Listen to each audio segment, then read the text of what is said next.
as good as they allow me. Chris is joining. Oh, Chris is on. Good evening. This is the regular monthly meeting of the Dayton Planning Board. I'd like to call this meeting to order at 7 o'clock. Could all join me in the Pledge of Allegiance? Pledge allegiance to the flag of the United States of America and to the republic for which it stands, one nation, under God, indivisible, with liberty and justice for all. Just for the public record, we do have one member who's joining via Zoom, Chris Cunha. First item of business, confirm our next meeting date, which is going to be July 16th at 7 p.m. First item of business is a presentation from Robert Perry regarding development impact fee findings.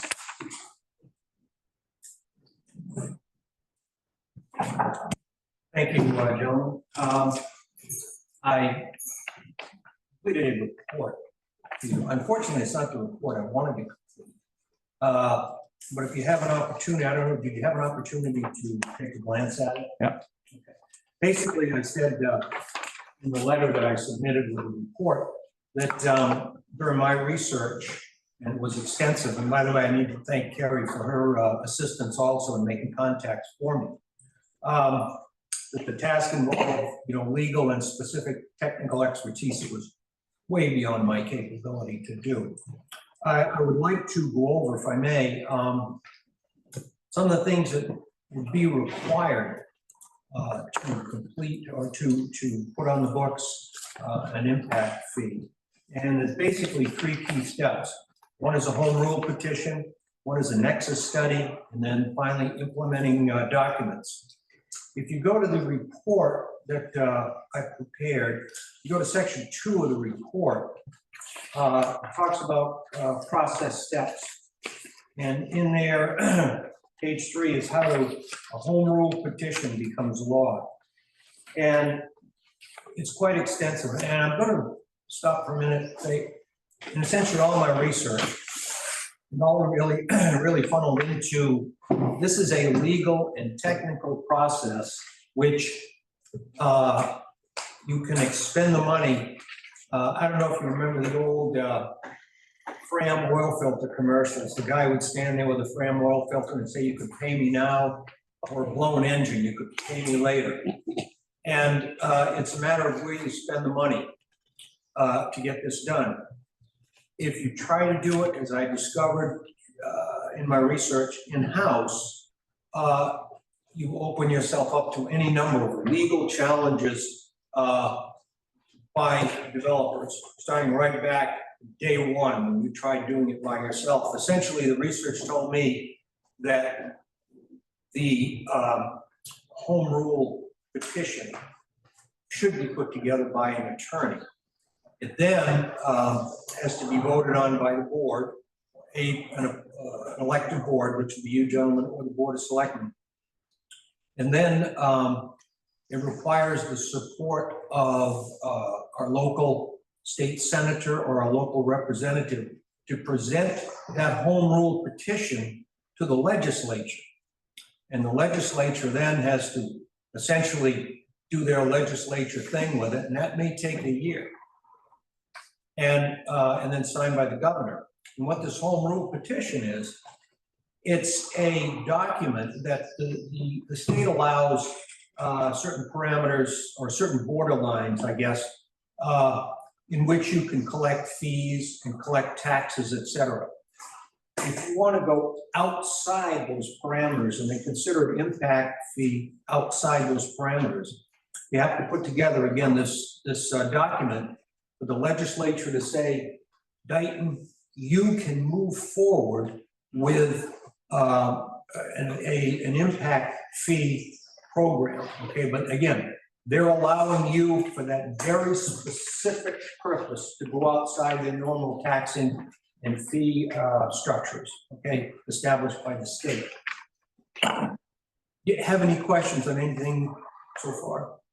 Just curious, I know it's probably not an extensive list, but do you know roughly how many towns have done this successfully? The last one that I saw was Milford. And within the package of the Cape Cod Commission, I believe, and you can see how detailed Yeah. that is. I understand that there may be another municipality, maybe Franklin, that is thinking about starting this process. Okay, so the home rule petition, again, is step one. Okay. The next step is a nexus study. And if you go to section 1 of my report, page 2, it basically says it establishes a connection or nexus between the need for additional public facilities or services and the impact caused by new development, provides a factual basis for determining appropriate amount of fees. And it also provides an audit trail for everything that's done. Now, essentially, what this nexus study does, and again, I would recommend it be done by firms that have expertise in this area. It looks at each little incremental piece versus the development and how those little incremental pieces, and I'm going to call them houses, okay, how they impact public services in the town, specifically for a town. In our case, the study was done will be how does it impact Dayton, the way Dayton is structured, the way Dayton is made up with essentially, mostly housing, business, et cetera, but how do developments impact, again, on an incremental basis? And then what would be an appropriate fee to charge based upon, could be square footage of a home or something like that. There's essentially all over the map, but most of them looked at the square footage of a home or number of bedrooms. And again, I believe, well, I'm not going to say which community because I'm not quite sure, collected about $3,900 for a 2,000 square foot 3-bedroom house. 1,900 and some change of that went to water department. And then the remainder went to the town for, again, public services.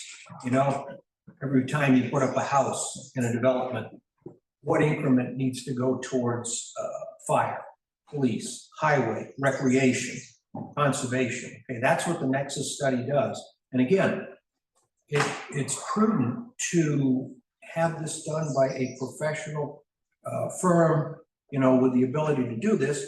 And that way you perhaps limit your liability or a developer coming back and saying, oh, I'm going to, take you to court over this. Okay, because if it's done by the pros, the chances are very good that you will come out on top. Do you have any idea what the pros would charge for something like that? To the town? If you go to page, section 3, Medford is looking to update their plan, about 150K.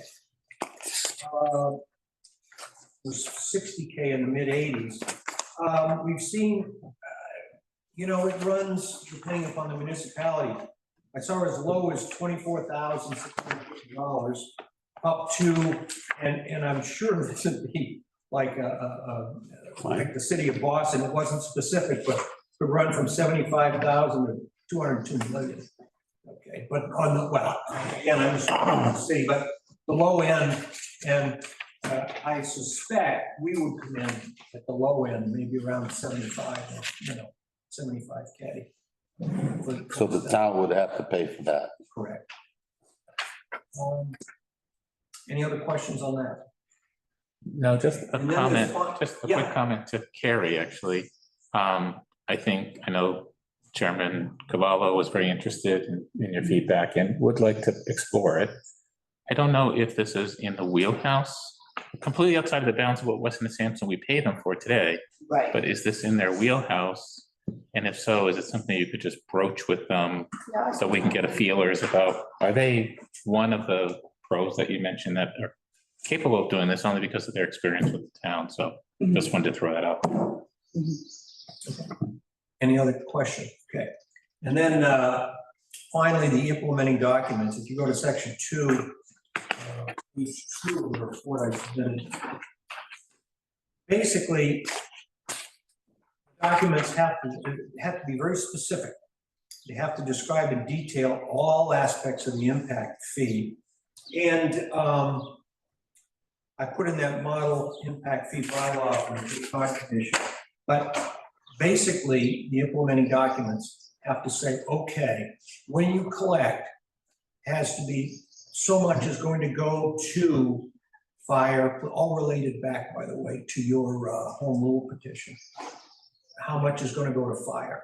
How much is going to go for public services, okay, that have been previously identified in the home rule petition, okay? It can be a percentage, however you want to roll it out, but it has to be very specific and it has to be auditable.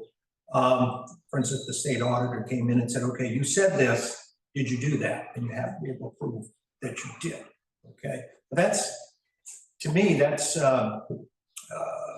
once that is accomplished, you know how to take those fees and send them out to those incremental pieces that the Nexus study described, okay? Any questions? In summary, I did a section 3, I did a summary, and I think we've already addressed a couple of those points, but the documents, everybody was clear. Those documents got to be reviewed by an attorney just to minimize any litigation against the town. And they also recommended, many of them, that they be drawn up by an attorney, okay, just again, to minimize the litigation. You know, and gentlemen, that you have to make some decisions here. I made a recommendation that we, as a town, should move forward with the home rule petition. The home rule petition, we go to the legislature, et cetera. That may take a year. We should have that on the books.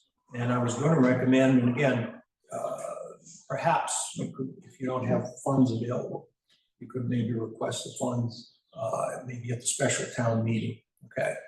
But without that, the rest of it can't happen, okay?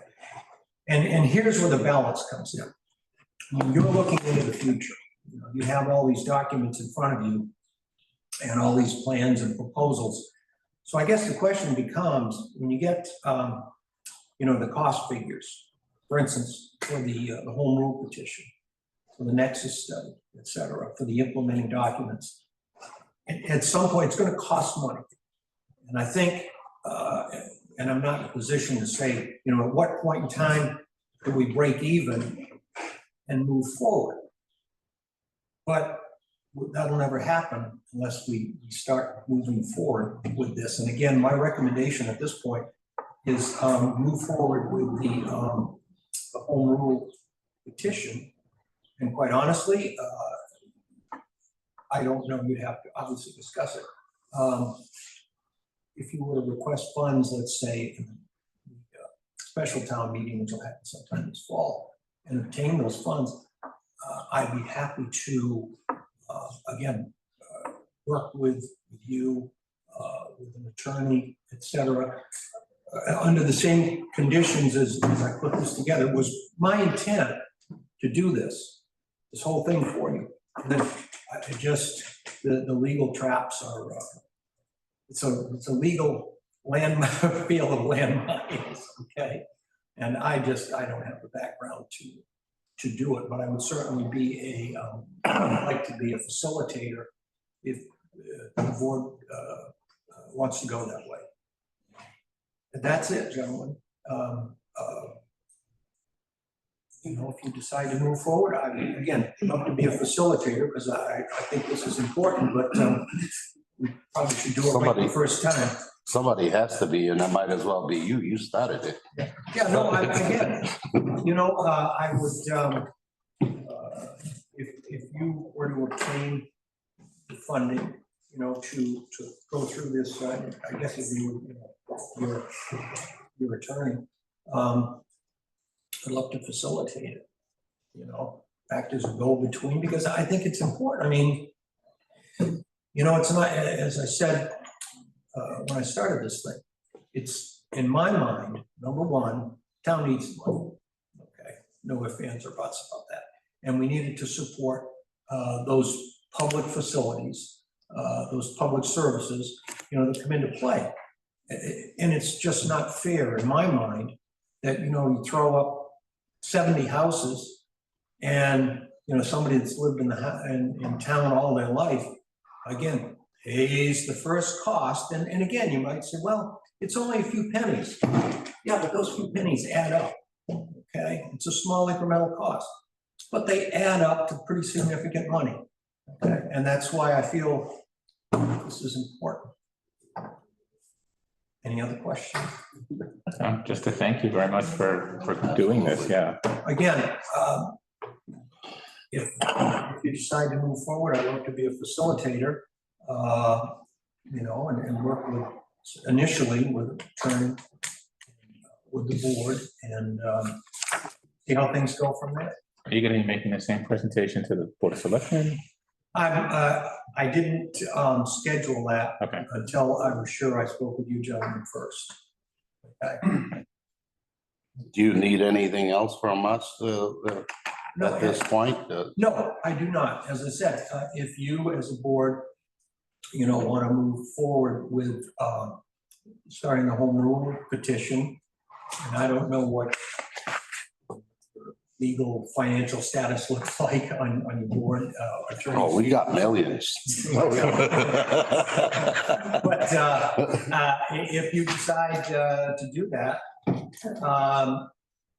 let me know. I'd like to facilitate it, but at this point in time, again, I don't often make this statement, but I run up against a wall that I can't crack through this time.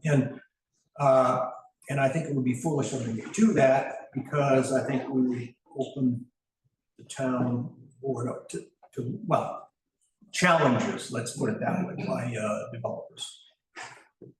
I really think that we need to look into other towns that have already done it and how well it is working for them. You'd be surprised how many towns aren't doing this. Are not Are doing it. not doing it. That's correct. I think the upfront cost may be one of the reasons. Yeah, again, Dayton being unique in the way we're structured.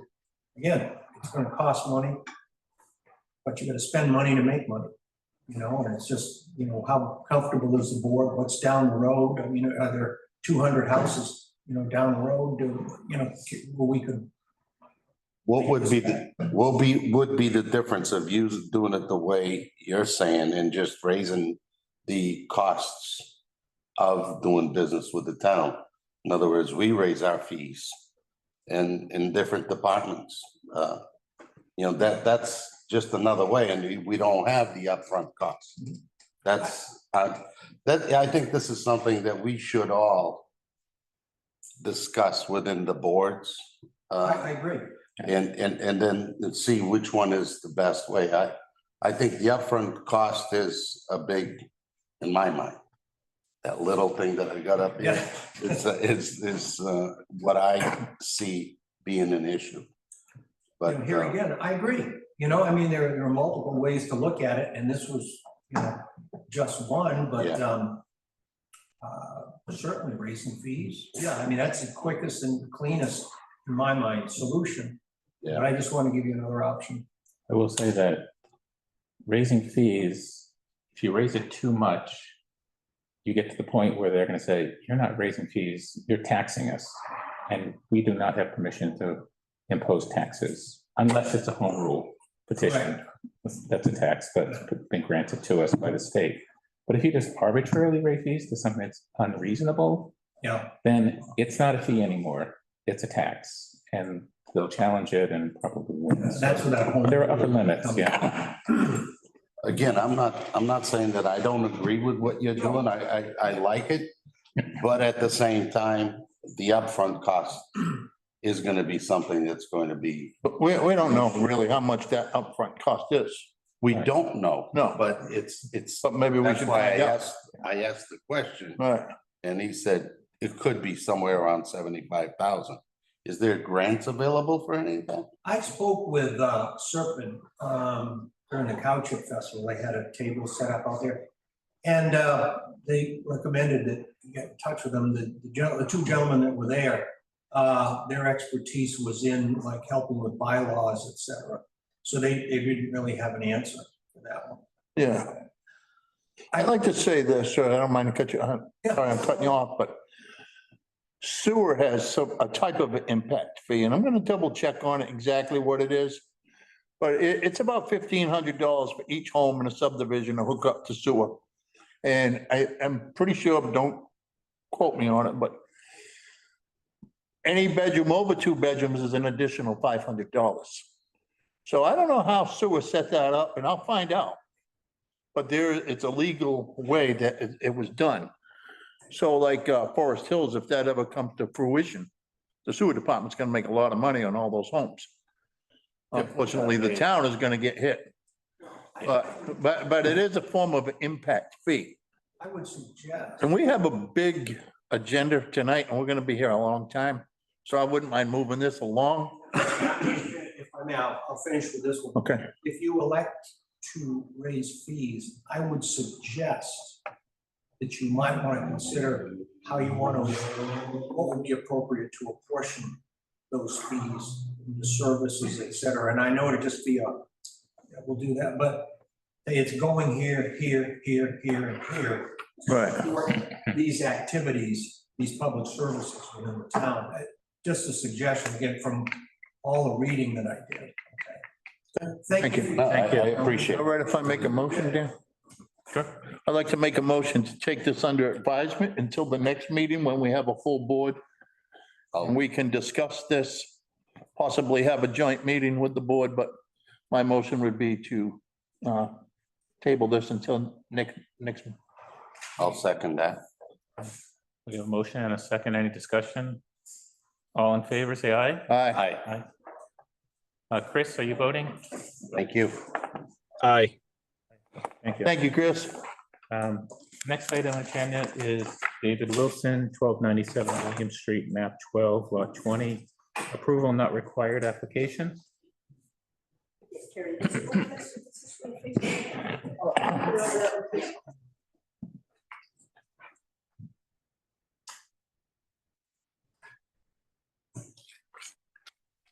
Is this David Wilson, the retired surveyor? Yes, it is. Okay, thank you.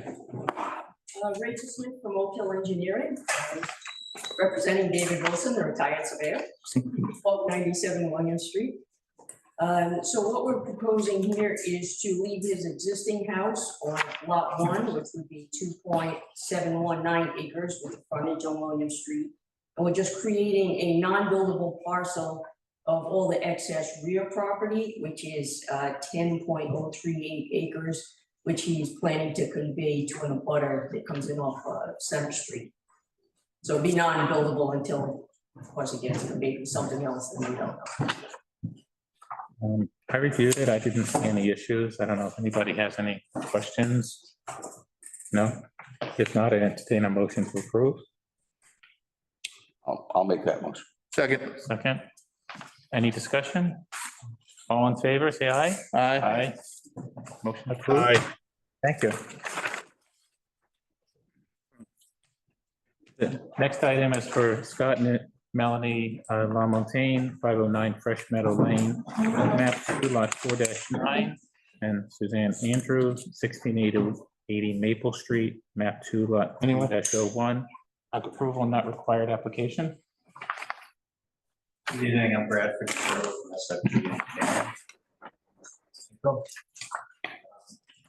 Looking to do here is just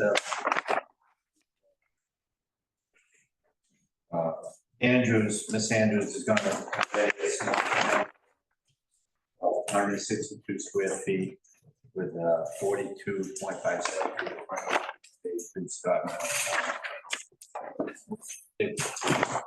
Miss Andrews would still have 250 feet of frontage on Maple Street and 61,887. No wetlands on the property. These are also requirements.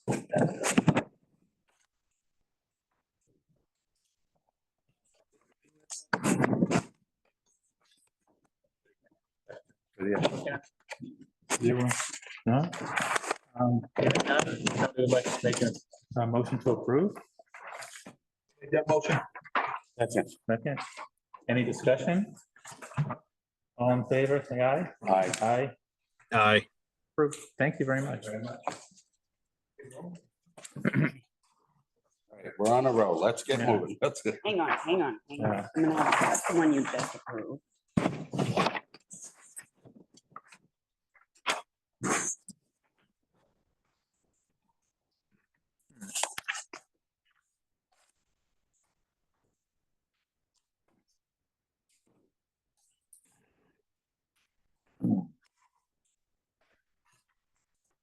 Is the one.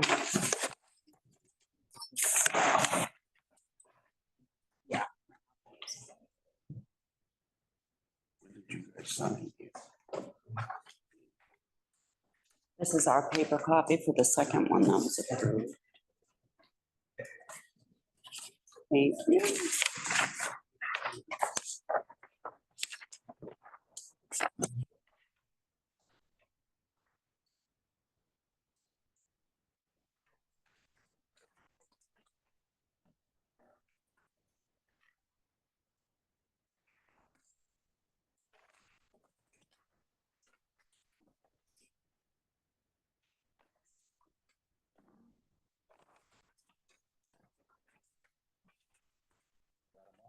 Oh, there should be one more smaller Mylar. That one.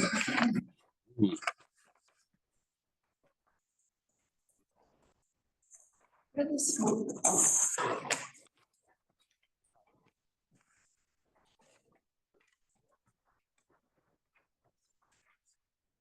Upside down, I'm not.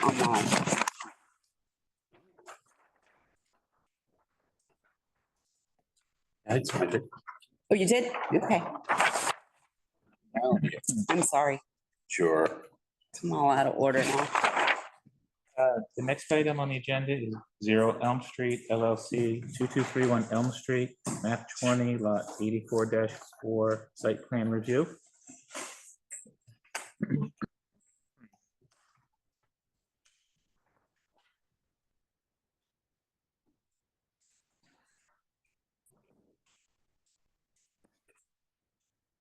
This is it.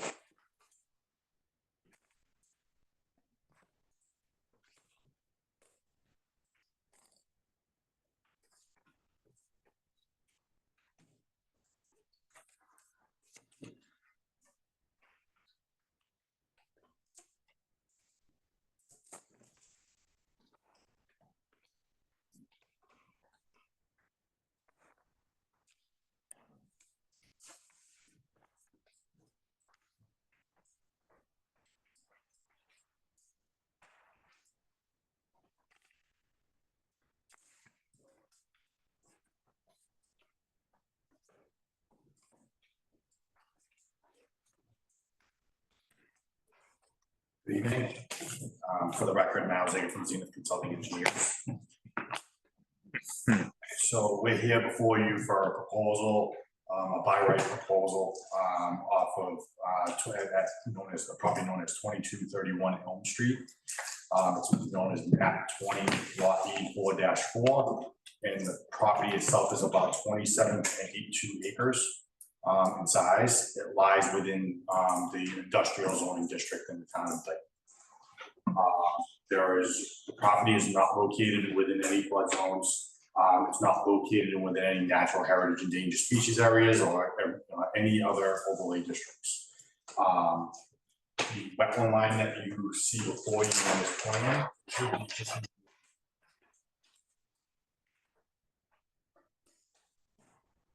The wetland line that's on this plan was reviewed and issued what's called an order of resource area delineation by the Conservation Commission. And that line is valid until January 5th of 2026. Topography on the site ranges from elevation 130 up by Hillcrest Drive, all the way down to elevation 35. So it's about 100-foot elevation change inside.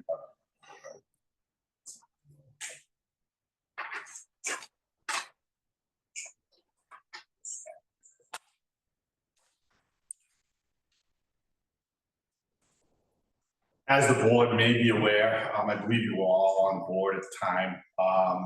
We had previously permitted a building, basically the same exact building, on this site, a few years ago. And this building that we're proposing is just south of it, up the gradient, up the slope. So this is the existing building here. That's, if you go out there, you'll see that it's constructed and fully, fully built out. We're proposing essentially the same exact layout.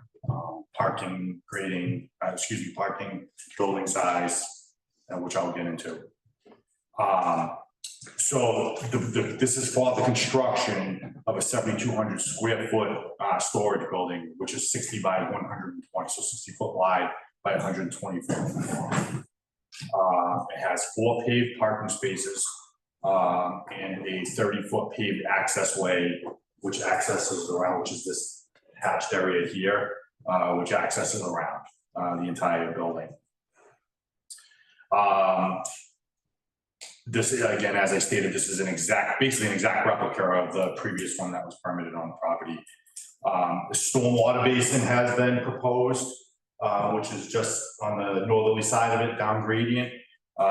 It somewhat mimics the one that we had previously done as well, which is a constructed stormwater wetland, stormwater basin that fully complies with DEP stormwater management.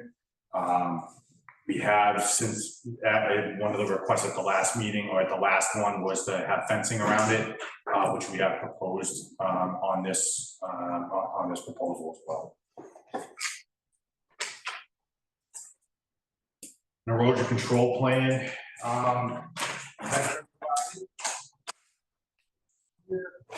This is a little bit more geared towards conservation, but it's still geared towards your board as well. Basically, what we have is we have a construction entrance pad at the entrance of Elm Street and the site itself.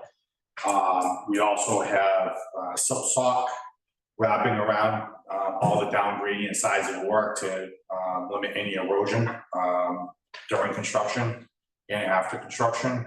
There'll be silt sacks placed in all the catch basins during construction that will be cleaned regularly. The majority of the site is outside the 100-foot buffer to the wetlands. Only a small portion of the work, which is just a small portion of the building itself here, and a little bit of the grading is within it. That does trigger filing with the Conservation Commission, which we have done, and I've actually presented to the commission. We had just recently received some comments from Weston and Sampson, the peer reviewer, which they were all very minor. We'll address those with the commission, but generally speaking, the commission, I'm not speaking for them, but there was no major issues raised at all as far as the layout or any of the work that was proposed. Their next meeting is, I believe, the June 24th or 26th, something like that. So we'll be before them with this set of plans to address those. We have received comments from Weston and Sampson, your peer review as far as the planning board goes, for zoning, for stormwater, as well as site plan review. And we have since addressed those concerns, and I believe that your chairman has reviewed those and is in general agreement with them. There was a laundry list of what they basically do is they go through every regulation and say whether you comply or how you don't you comply. And, we responded to those with how we would either address it or how we comply. So we have provided those, and these plans that you see before you address the changes that were made. There were very minimal changes from the original submittal to the new submittal. It was a lot of kind of housekeeping things. The only major change that was made to the plan set itself was to do with the drainage conveyance, meaning the catch basins and a subsurface system. So originally we just had most of the water going directly to the basin itself. There's a subsurface system that's located here that we have now directed more of the water towards to try to comply with the regulation in stormwater management. So that was probably the only major change, didn't affect the layout of the building or the parking or access or anything like that. All it did was kind of change the drainage layout itself. The detention basin didn't change, none of that changed. It was just really kind of the layout of the piping, and how we were conveying it. So if you were to look at the original set of plans versus the new set of plans, you're gonna see very little change at all. That's really about it. I think we're just here before you just opened, because obviously this hasn't really technically been presented yet. We wanted to present it, see if the board had any concerns, see if there was any, public that had any concerns. That way we could address it and move this on.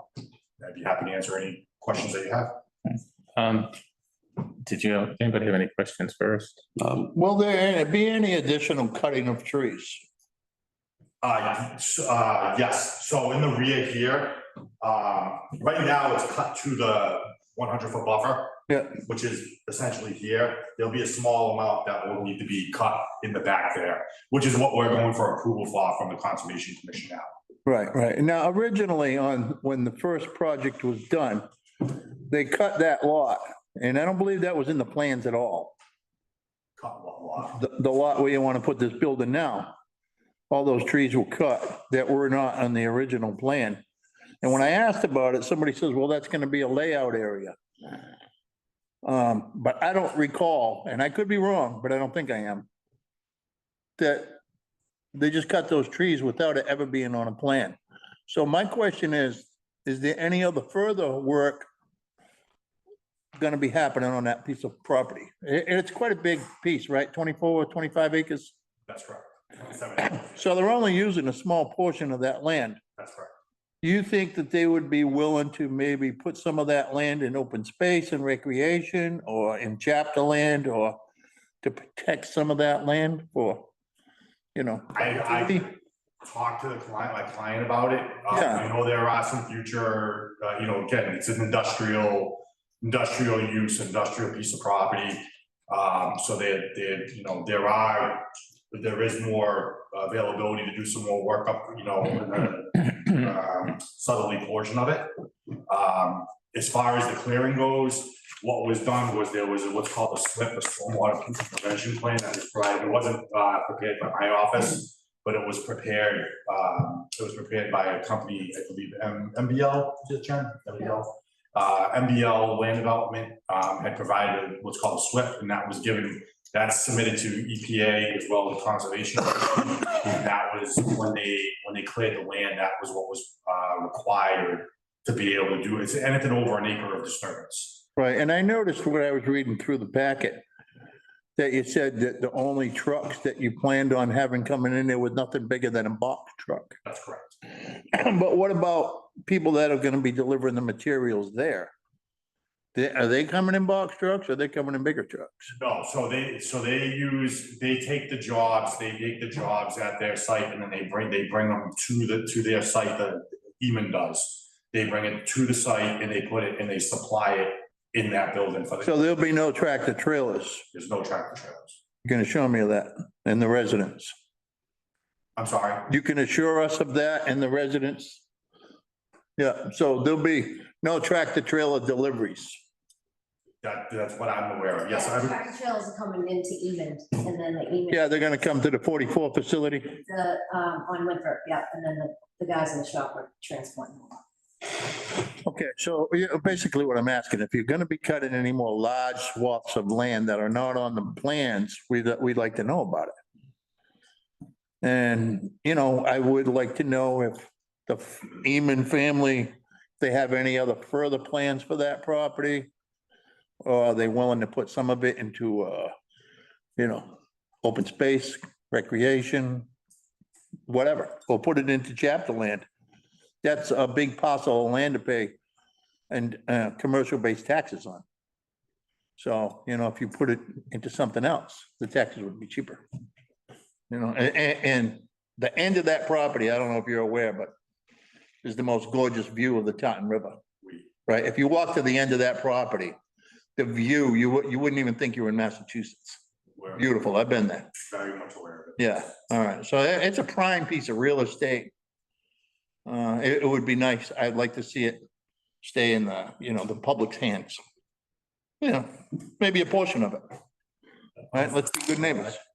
I don't even know if that's even. for us. Oh, I can ask. Don't hurt to ask, Joe. Yeah, no, I am, Right. I'm just not sure. Don't hurt to ask, does it? And again, I can bring it to my, to the applicant and Yeah. make them aware of it. There's already been discussion with, about that with Conservation Commission, the agent and previously with the original. So again, I guess it depends on how this all plays out. We'll decide that. Thank you. Thank you. Just a couple of points. You said it's identical, so that means cold storage, no offices, no bathroom facilities, no septic, et cetera. Yes, Right, sir. No bathrooms. There's no bathroom. right. There was an there's something on the Western Sampson report that recommended as a condition for approval that a streetlight be added to the proposed utility pole. My understanding is that was actually at your request. Was that a true statement? That you wanted to have that streetlight there? I think they had mentioned that it might be a good idea. Good idea. Okay, all right. So it's really up to the board whether or not you feel as though it's necessary. Okay, not that you have control over installing a streetlight, it would be other departments, but okay, all right. Yes, sir. And also you referenced that the architectural plans have already been provided because they're duplicate. I know it's very minor, but just to keep the packet intact if you could just transfer another electronic copy to Carrie, just so it's attached to each plan and Of course. even if they're duplicate copies. No problem at all. And the other, which you're probably already aware of, you had requested 7 stormwater related waivers. And you provided justifications for each of them. The Stormwater Committee, we are the approving authority for stormwater, but the Stormwater Committee acts as an advisory group to us. So they have not had an opportunity to review this on our behalf because they meet monthly. I'm not sure when their next meeting is exactly, but did you have a? I can tell you. Okay, July 16th is their. Yeah. okay, so they'd be meeting the afternoon of July 16th. We'd be meeting the evening of July 16th. Would They made it. would we actually have their feedback at that point? I mean, it's the same day. Well, Joe will be there. Okay. So you can speak to all stormwater related issues, right? No, I mean, we should be able to approve this subject to stormwater and conservation. Well, stormwater Yeah. doesn't have approval authority. We do, of course, stormwater issues. So if we approve it tonight, stormwater is just an advisory group. We to us. approve it subject to no issues coming up from conservation or stormwater. I'm not sure, conservation, I agree. I'm not sure, because stormwater is not they have no yes or no vote in this. They're Yes, they're an but advisor if- to us, When they submit to Carrie, yeah. their decision, that there was no issues, then we're all set. There's no And if reason for them to come back to us. but if there are issues, they would have to come back to us. Yes. To resolve them. Yes. Does that You- work? What do you think, Carrie? It could work. I mean, what we could do is just continue until the 16th. I'll talk to the chairman and explain the situation and see what the turnaround will be. Keep you guys up to date.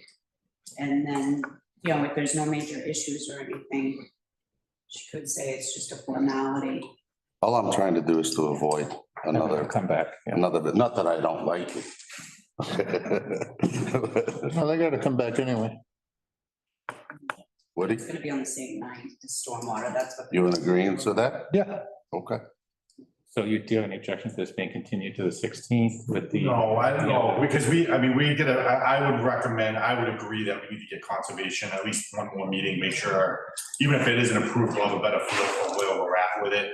And I feel more comfortable at that next meeting, if the board so chooses to approve, conditionally, then I'd be more comfortable with that anyway. So I would recommend a continuance anyway. Okay, So And just so you know, Mr. Reardon from Wesson Sampson is on. to speak to this, Report on this. okay. Okay. Jim, do you have any a review to provide to us?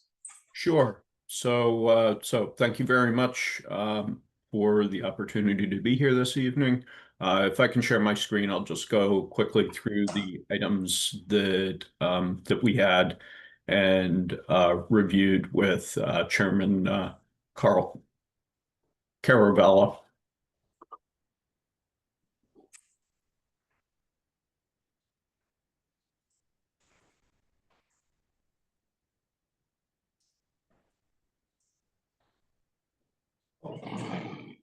Hopefully that's visible.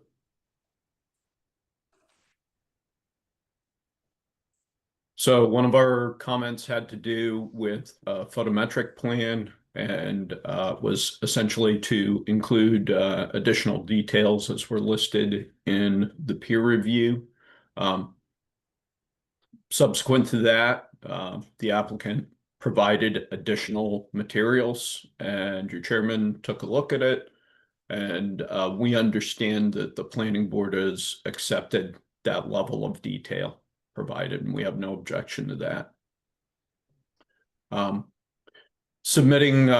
Next comment was to submit a written narrative addressing compliance with environmental performance standards, storage of flammable or explosive materials, dust, etc., and estimated duration for the project completion and detailed cost.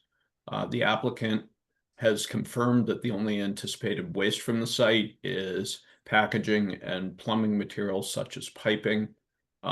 As far as the cost and the time frame, the applicant provided that.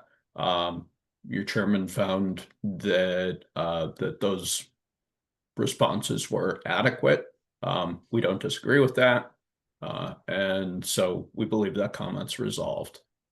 Landscaping plan. So this was to submit a full detail landscaping plan, including all associated requirements. Again, your chairman took a look at that, and we understand that this comment has been addressed to his satisfaction. Fire safety and architectural information. So locations of hydrants, fire alarms, firefighting infrastructure, building architecture, and elevation drawings are all a requirement per your policy and standards.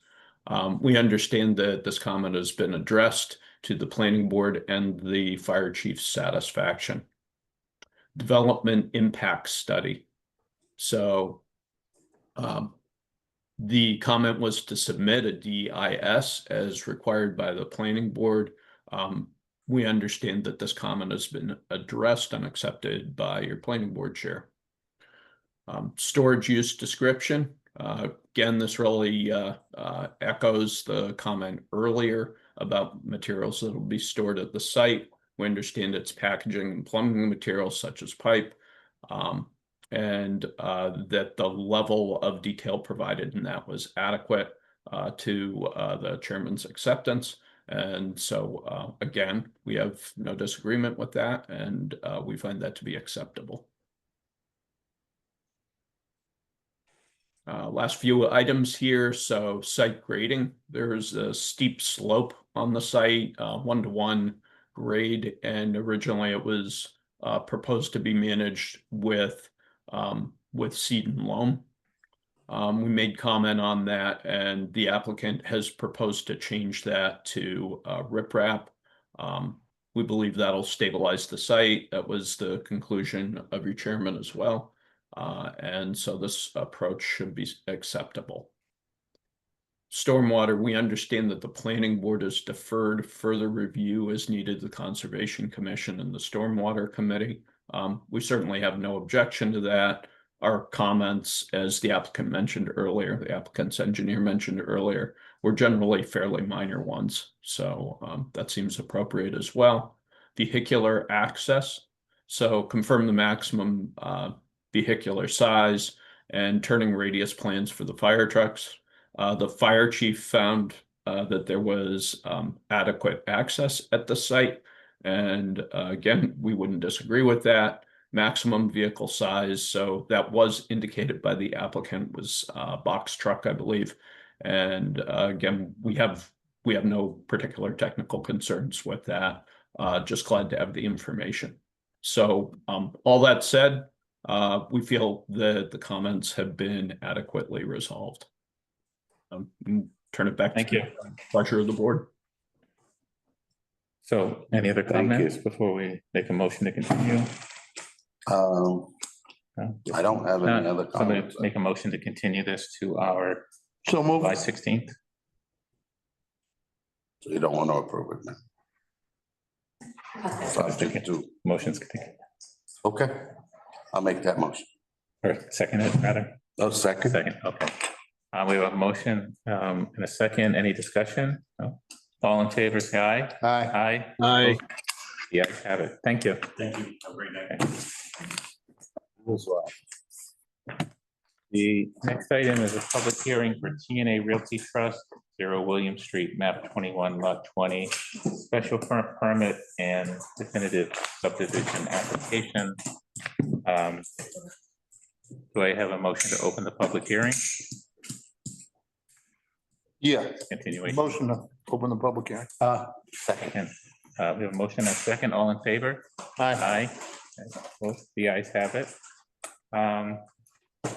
I can see the applicant on Zoom.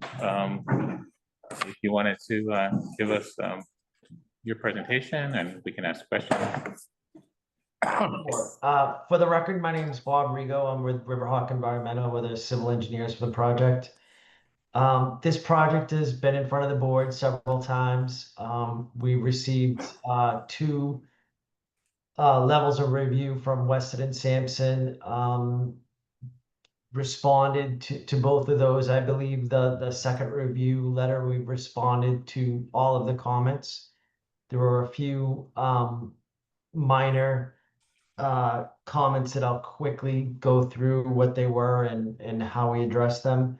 And also a bigger overall topic of during the last hearing, there was some discussion about the appropriate number of lots based on whether there was a water supply or not. And there was some discussion back and forth between me and the board. And then subsequent to that last hearing, there was a legal opinion that was dusted off from about 10 years ago from town council saying that if there is water available, even though there's a moratorium, we would still be subject to the smaller lot size as if water would be, someday available.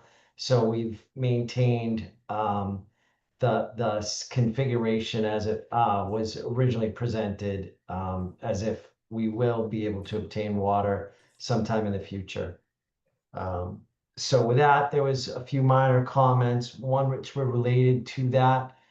We had shown a water line, but we did not show water service connections to each lot. So those were added to the plan. We just added a stub with a curb stop from the main and the road to each lot. The next comment, which was that wasn't addressed from the previous letter, was we had done soil testing in each of the basins, and we sent those soil tests out to a laboratory to do a sieve hydrometer analysis on those, which is just, to determine the type of soil. In calculating the soil types in accordance with the USDA criteria, the lab made an error in their calculation and reported the wrong soil types to us, and we just carried that on and used it.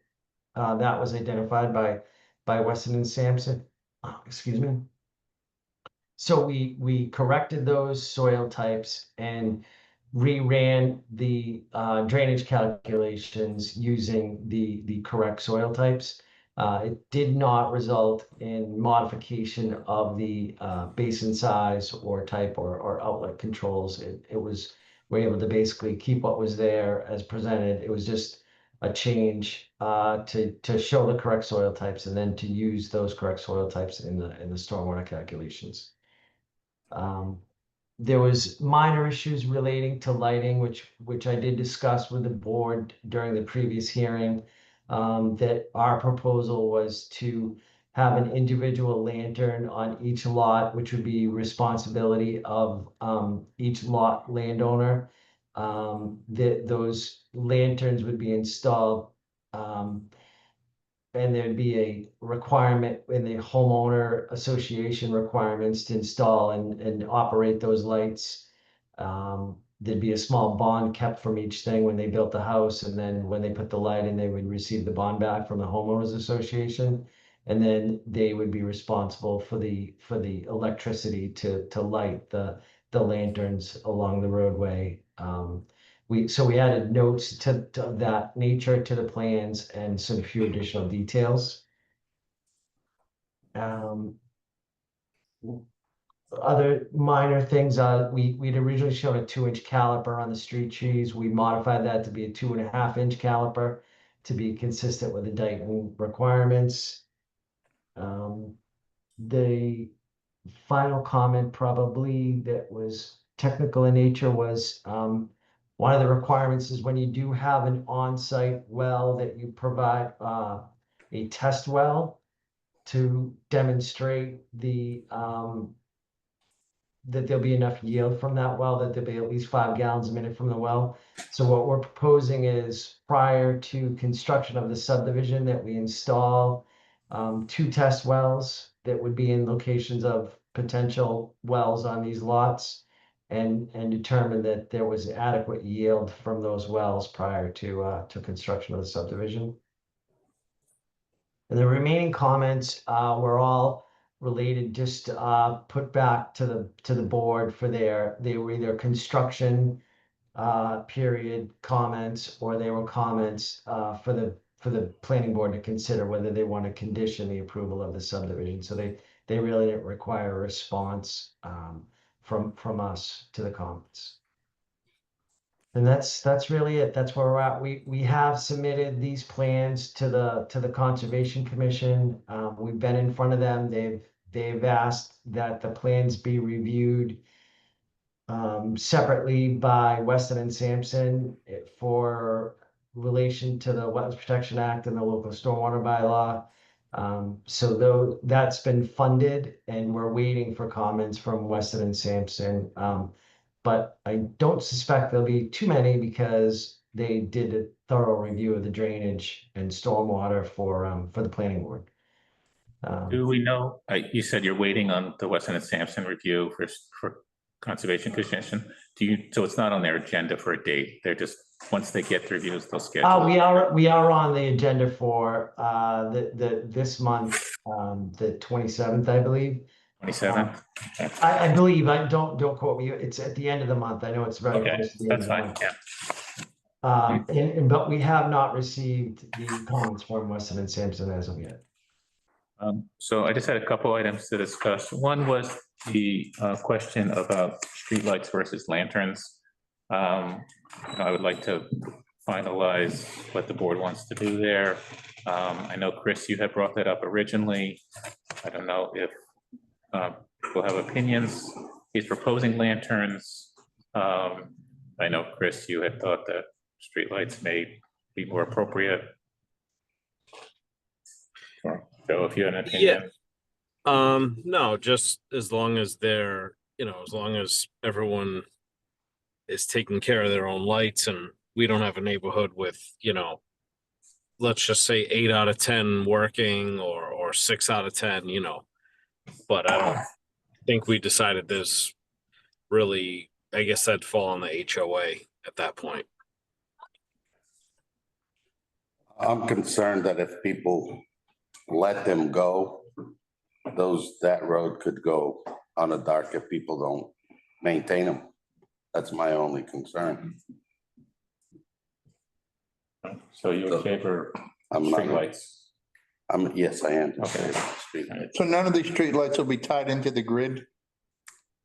Well, They there'll won't be- fall under the electric light no, district? There'll be lanterns, front posts, lanterns owned by each homeowner and supplied by their Okay, so electricity. HOA or homeowner, who's gonna be responsible for each light?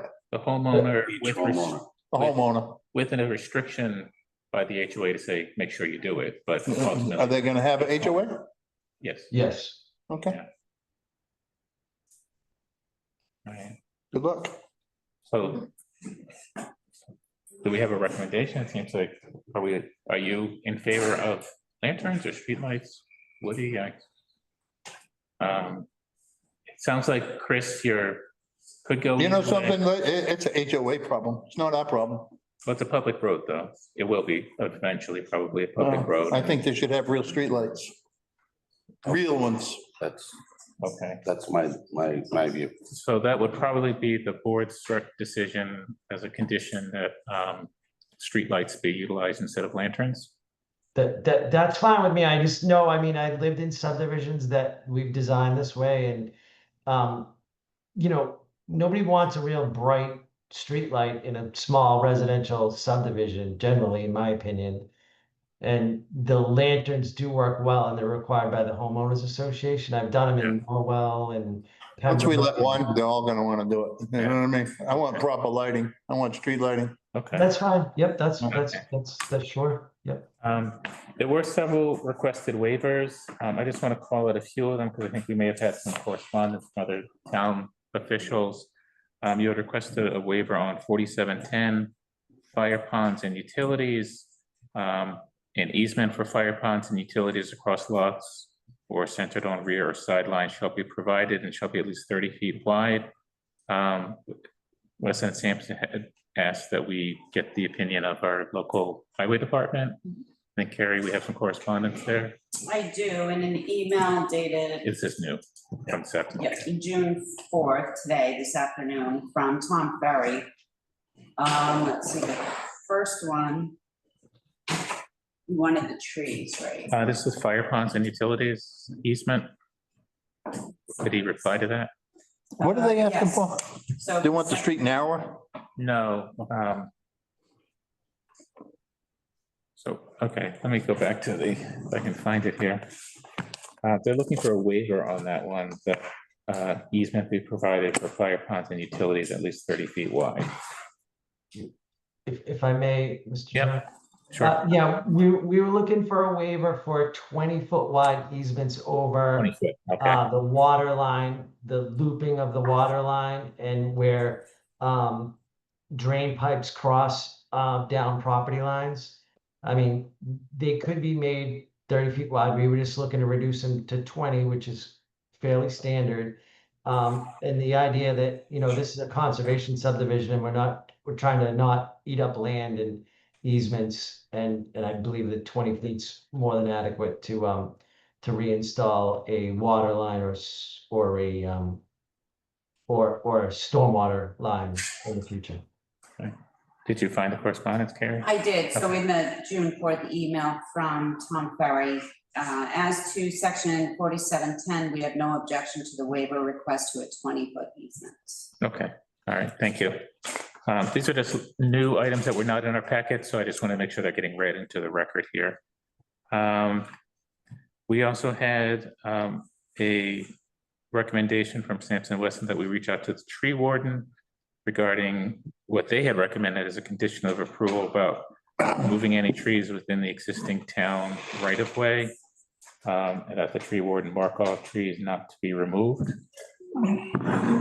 Okay, so in a email from Tom Ferry, tree warden, after receiving the Weston Sampson comments on the site plan I have on hand and also the William Street layout, I believe the only sites that could salvage or protect some existing trees are in lot 1, 2, 3, and also parcel number 1.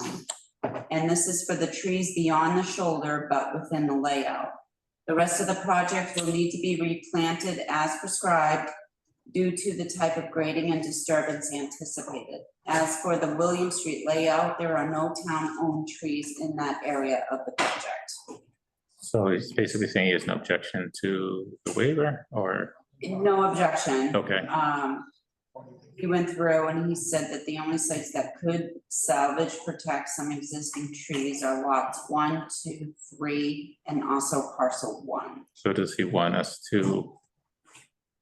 So he would like the opportunity to look at those parcels and mark trees not to be removed? Yeah, Okay, so that would mean he's against our, he would like to keep that as a condition of approval. which is what Weston and Sampson recommended. It wasn't a waiver request, it was their recommendation of a condition of approval. Yeah. Okay. There was also a recommendation from Weston and Sampson as a condition of approval.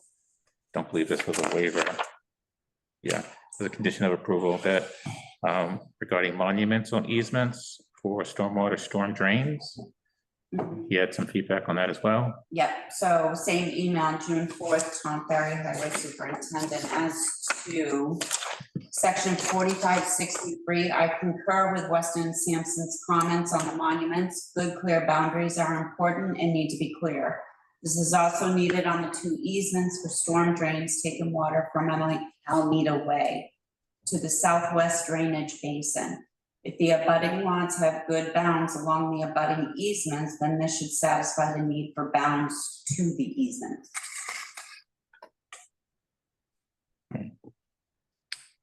Right.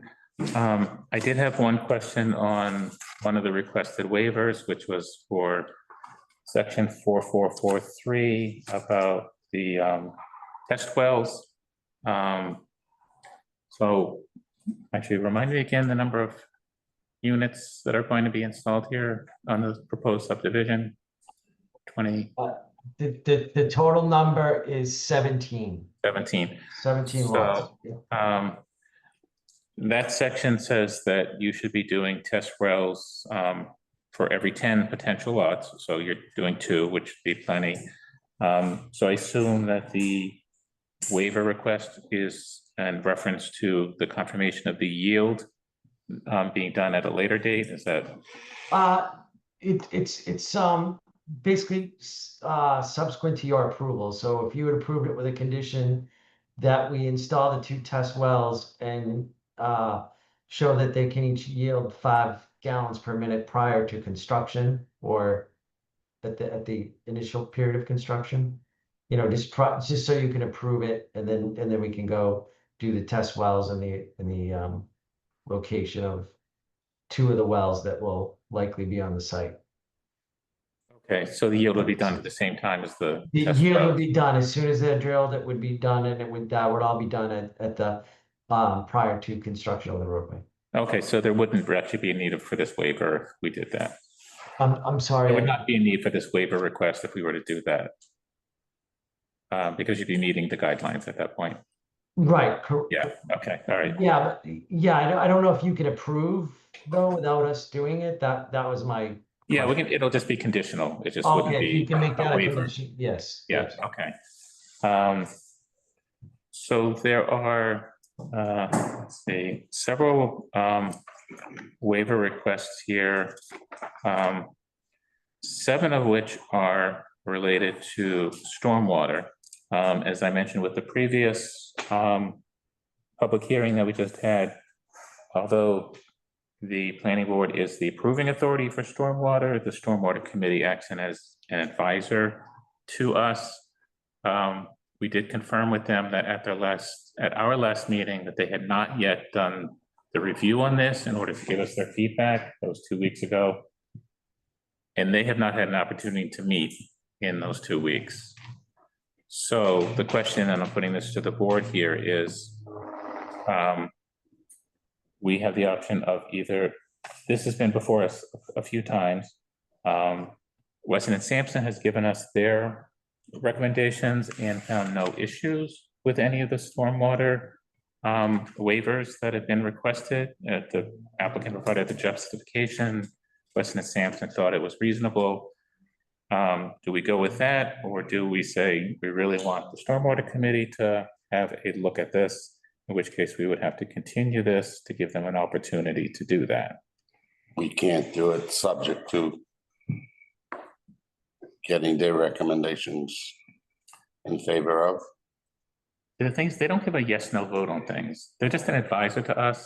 So whether they like it or don't like it, once we approve it. I mean, Concom is completely different because they have a yes, no vote. And we can say conditional on their yes, no vote. I just don't think it works if we say that for stormwater. Yeah, let's give them the opportunity to look it over. That's what they're there for. Okay. So, I do apologize for that delay, and it has simply to do with timing of committee meetings in town. I know this has been, you've come before us for a couple months now. They should be meeting on July 16th, we just found out, in the afternoon. And our next meeting is July 16th, that evening. So we should have their feedback, and finding no issues. I personally don't see any reason why this wouldn't be approved at that committee meeting. But it looks like that would be our recommendation at this time, is that we continue this to July 16th to have that review opportunity. Okay, yeah, that would give the conservation time to hopefully finalize everything also. And then Good. it should hopefully that, in case there's a minor change, we can pick that up before we get back to you, Okay, that's good. All right, do I have a motion to continue this to July 16th? Yes, I wanted Sorry, to understand, I'm sorry, I don't My mean, motion, go ahead. I wanted to understand the frontage of the lots with no water and a little bit better. I didn't understand that. If I may get a little more of a clarification on that. Sure. So you're talking about the frontage, 250 versus 175. So because the water moratorium is in place, technically, no one can install water, which means you would have to be required to have 250 feet of frontage. When you have access to town water, you can have the reduced frontage of 175 75, yes. feet and 35,000 square feet. But of course, with the moratorium in place, that kind of stops everything. However, it was determined, and I want to say back in 2000, that decision was, give or take, when they had another water moratorium in place and they were having subdivisions applications come before them, it was determined that the applicant can go for the 175 feet of frontage so long as they work with the Dayton Water District and they install all the water infrastructure. They just don't turn it on until the moratorium is lifted, and then the homeowner's water will be turned on. Automatically, or do they have to request? Well, it would have to be requested. Right, It would have to be requested. so you're gonna buy an $800,000 house with a well, Mhm. with getting nice water out of the ground. Why would you want to tie up to this? You wouldn't, but Right, because of the way our zoning bylaws Right, are, right. the only way you can get the 175 feet of frontage is if you install the water infrastructure. Basically, if the moratorium is lifted, Mhm. automatically, They'll be able to, so the way I understand it from the water department is they install all the infrastructure. And then there's like a about valve yes, that they turn when they can have water, if they want. if they want it. I'm not sure if I agree with that because of the fact that that means that they can keep those wells forever and they still have 175 feet of frontage, Mhm. as opposed to everyone else that has a well has a 250 foot. But those ones with the wells, they don't have the water infrastructure, so they don't have that tap to turn on the water. Just having the water infrastructure, They still have to pay the water tax. I don't care about the water tax. That doesn't solve any problems for me or for any of us, but there's something there that's not clicking. In my house, I'm in North Dayton, I have water. I actually have more than 250, but whatever, let's just say I have smaller frontage. If tomorrow I decided to drill a well and turn off the water I get from North Dayton, it's perfectly within my right to do it. The house has been there for years, but I have that option to do tomorrow. And this really is just a very similar situation, which is the infrastructure is there, they have the ability to get town water. They choose or not choose to do it completely up to the homeowner, but the requirement by the bylaws is. That's a very good point. It's there. It's a very good point that you're making there, because they're basically working in reverse, Yeah. so. Okay, I'm okay with it. I think we're at a motion to continue. If somebody would like to make that motion. I'll make that motion. Second. Second. Any discussion? All in favor, say aye. Aye. Aye. The ayes have it. It's not there anymore. Sure if we have to- I did have a question for the board. It doesn't, necessarily relate to the motion, but as Mr. Rigo mentioned, there were materials sent in for review. To this point, we haven't been asked to review them, so if you folks, if the board wants us to review those, may or may not be necessary, but if the board wants us to review those, we'd ask that we are requested to review them and provide you with a proposal for it. Jeff, already make a decision on that? I believe Jeff did. I'll confirm that tomorrow, but I believe Jeff said that they were all set with the newest revision with your comments, and then he went through and checked them, but I will double check that. I don't know if he can. Yeah, I think Jeff said he was good with the applicant's responses, so no, another round of peer review would not be required. Okay, sounds good. Thank you. Okay, thank you. The next item I have is a public hearing for Freedom Forever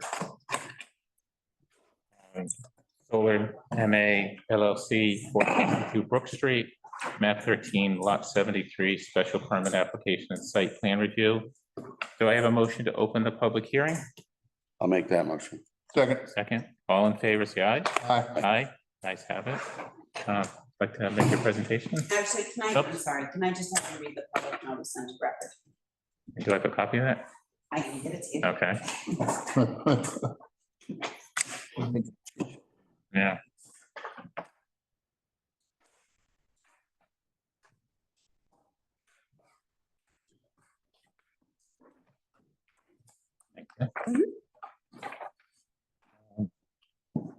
So it's the legal notice, Dayton Planning Board, June 4th, 2025. Notice is hereby given, the Dayton Planning Board will conduct a public hearing on the special permit application and site plan review by Freedom Forever Solar MA LLC to reinstall an 8,000 kilowatt small scale ground mounted solar PV system for property located at 462 Brook Street, being shown as Assessor's Map 13, Lot 73, pursuant to sections 4,600, 5,300, and 5,400 of the Town of Dayton zoning bylaws. Said property is located in a residential agricultural district. Copies of the application and plan may be viewed in the planning board office during normal business hours or requested by mail at keasterday@dayton-ma.gov. Any person wishing to be heard on the above application should appear at the time and place designated for the public hearing. Signed, Dayton Planning Board, Jeff Cavallo, Chairman. Good evening. My name is Tyler Bordeaux. I'm with Freedom Forever, representing Mr. James Dealer, who's also here at 10 Smith. Can you pull the mic a little closer to you, please? So yes, we are proposing a 8 kilowatt ground mounted solar system at 462 Brook Street. Volume. You need more volume?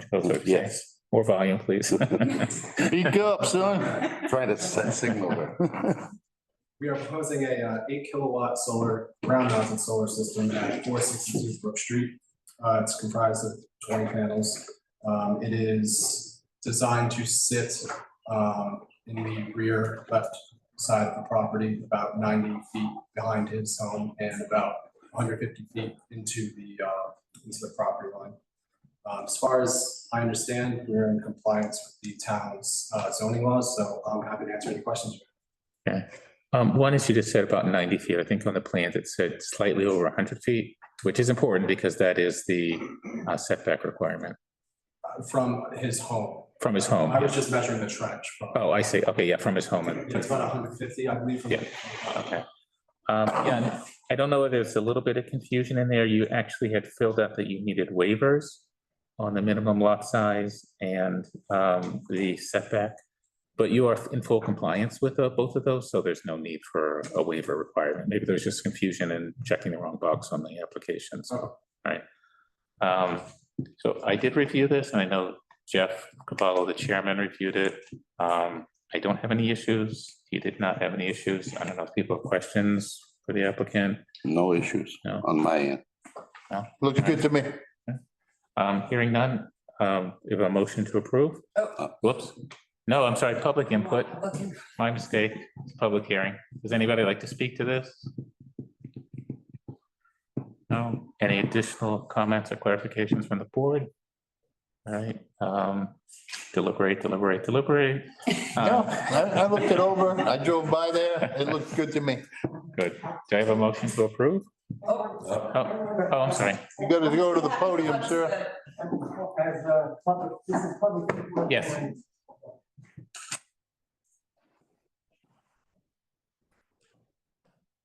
I'm James Deruda. I'm the applicant for this. And I only wanted to say that I wonder if Dayton might think about looking into making a distinction between commercial versus a residential ground count system. Because one of the fees that was involved in my application for a residential was like a $6,000, something like that. Now, I'm putting this in on a budget, and his company didn't know about that $6,000 fee when we made our agreement. He's the second company that I hired. The first one dumped it and didn't tell me why. They waited a year before they did anything. But I think it might have been because they were a smaller company, one office in Fall River. I think maybe $6,000 was enough for them to say, you can't eat that.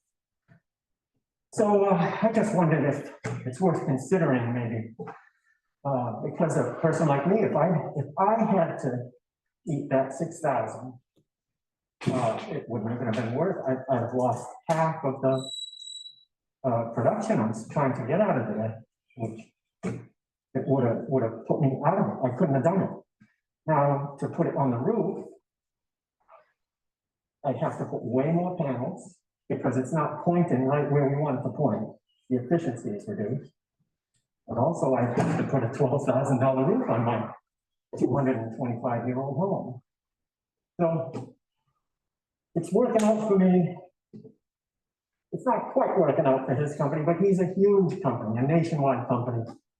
And they can absorb it this mine, you know, but just for who knows how many other Dayton residents, retired, fixed income, would be able to benefit from it if the residential and the commercial had a distinction. That's all I'd like to say. Thank you. Our chairman, Jeff Cavallo, actually was the author of most of the town's solar bylaw, was approved a few years ago. So I think I'm sure he's going to watch this meeting. I'm sure he'd be very interested in that. And maybe at the next meeting when Jeff's back, we can either at that time or we can set up a time to have that exact conversation. I'm sure Jeff would be interested. So thank you. Yeah. So we had a motion and a second. All in to close the public hearing. Okay, so I'd like to withdraw the motion we just made, which was to approve. Yes. And I'd like a motion to close the public hearing. So moved. Second. All in favor? Aye. Now have a motion to approve the application. I'll make that motion. I'll second. Second. All in favor? Aye. Motion's approved. Thank you. You're free to go. The next item I have is a public hearing for Theotokos LLC, 1965 County Street, map 17, lot 32. Special permit application and site plan review. Do I have a motion to open the public hearing? I'll make that motion. Second. All in favor? Aye. Give us this. Yes. Oh, sorry. One thing I have to read into the record. Okay. Town of Dayton notice of public hearing June 4th, 2025. Notice is hereby given the Dayton Planning Board will conduct a public hearing on a special permit and site plan review application by Stephen Benoit. I apologize if I cannibalize that, of Theotokis LLC at 1965 County Street, being shown as Assessor's Map 17, Lot 32, pursuant to sections 4900, 5300, and 5400 of the Town of Dayton zoning bylaws, to convert the rear garage into 2 residential units and 1 office space. Said property is located in a business district and mixed-use overlay district. Copies of the application and plan may be requested by email at keasterday@daytonma-ma.gov or by visiting the Town of Dayton Planning Board's website. Any person wishing to be heard on the above application should appear at the time and place designated for the public hearing. Signed, Dayton Planning Board, Jeff Cavallo, Chairman. Thank you. Well, good evening. Thanks for giving us this opportunity. My name is Kira, and I'm the project manager, the owner, and the coordinator as well, and I have his son, Sam. We're applying for a special permit to have 2 more residential units at the back of the business, Sam Pizza, and an office as well. And we have so far we got the report from Weston and Samsung company, and we're still working on the report. And while we're doing that, we're still also working on the septic system with the Board of Health. So we have this Friday we're doing Title V, and next Monday we're having another meeting with the Board of Health and to discuss what we're gonna do, because they already got us approved for to have 2 bedrooms, one unit and the office. But we're still negotiating, and we're talking about that to have the same number of units but separate to be in 2 units. I mean, not the same number of bedrooms, but to be in 2 units instead of 1. While we're doing that, also we're gonna we have reached out to the fire department to discuss the fire truck. They are accessible to the back, or they're gonna park in the front. And the chief said he's gonna reach out to the Board of Health, to the planning board. And also,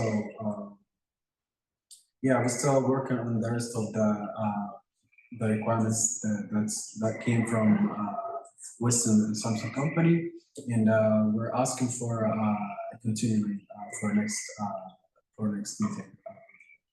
So one is for the fire chief. I believe we have correspondence from him. Got one today. If you want to read. Yep, so the fire chief sent an email today, June 4th, stating, "Good afternoon. It was brought to my attention by the owner of C&N Pizza that the planning board had a question on access to the rear of the building for fire apparatus. My department does not need to get a fire truck to the rear of the building for firefighting operations. The driveways and parking in their current configuration is fine with this department." Okay, so that's been satisfied. For the other issues, and particularly for your replying to the Weston and Sampson comments, if we were to continue this to our July, do we have room on the agenda for all these continuances? Depends. Let's see, we got TNA coming back, 0. So it'd be very similar to today. Tonight, okay. So, if we were to continue this to our July 16th meeting, would that give you sufficient time to address the comments that have yet to be addressed and any concerns that Weston and Sampson might have? Yeah, I think so. Still coordinating with the surveyor, and I came also to see if there is any comments or something to be addressed for next meeting, so we can prepare it. I didn't have any particular comments, beyond what was in the Weston and Sampson notification. I don't know if anybody else did. No. Do you plan on upgrading the septic? I'm sorry? Do you plan on upgrading the septic system? The Title V, the owner, like he said, the septic system is good, so the Title V they're gonna decide if it's good, we're not gonna upgrade it. Because also the water usage there is like less than 10%, and that's what the engineer just told the Board of Health about that. So they're using literally very little water, and also the owner is willing to remove one of two of his tables in the dining area in the restaurant. So we're gonna see that next. That falls into Board of Yes, Health's yeah. jurisdiction, Yeah, so correct, yeah. I don't think that's gonna be an issue for us, right? Yeah, we're not gonna improve anything until the septic system's Right, straightened exactly. out. And that's basically what Right, Weston and Sampson right. said, yeah. Yeah, So, but he thinks that yeah, they may have a plan by next week from Board of Health, so good. July 16th should work. Yeah. Yeah. Any public comment? Now, does that mean? Do you that want to I'm- come up to the podium, we please? Have to come back again, we're from 1928 County Street, This would be not decided tonight. It would be continued to the July so we would 16th. have to come back again. Well, if you'd like, You're welcome to get up and say something now, ma'am. yeah, Yeah. But you have to speak at the podium. but if you have any comments regarding this, yeah, you're free to share them at this point as well. Irene Galley, 1928 County Street, Dayton. I wasn't aware that this was over across the street from us, so I'm kind of surprised that we got a notice to come to a hearing. How that works is that anything within 300 feet around it impacts. So in other words, this would be the garage behind, Correct. you They're know, I'm proposing to, wondering if there's enough property there for 2 residential? or they're building up 2 apartments above on the 2nd floor and office down below is the proposal. Excuse me, it's gonna be, we're not building something up. Oh, it's already 2 floor.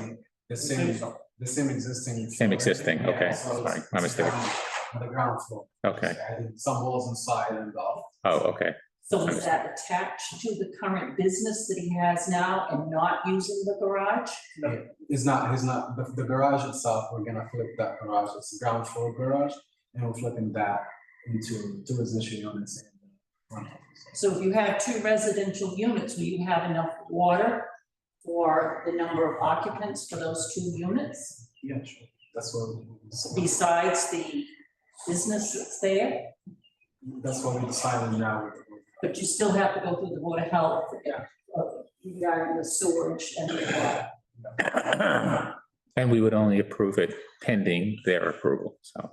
We already got the water usage for town, but it's for the last 5 years, and it's literally. But you're adding 2 residential units plus a business plus an office. Isn't that going to use more water and more sewerage or, That's why we decided. okay, so that still is up in the air. With the Board of Health, Okay. like to speak?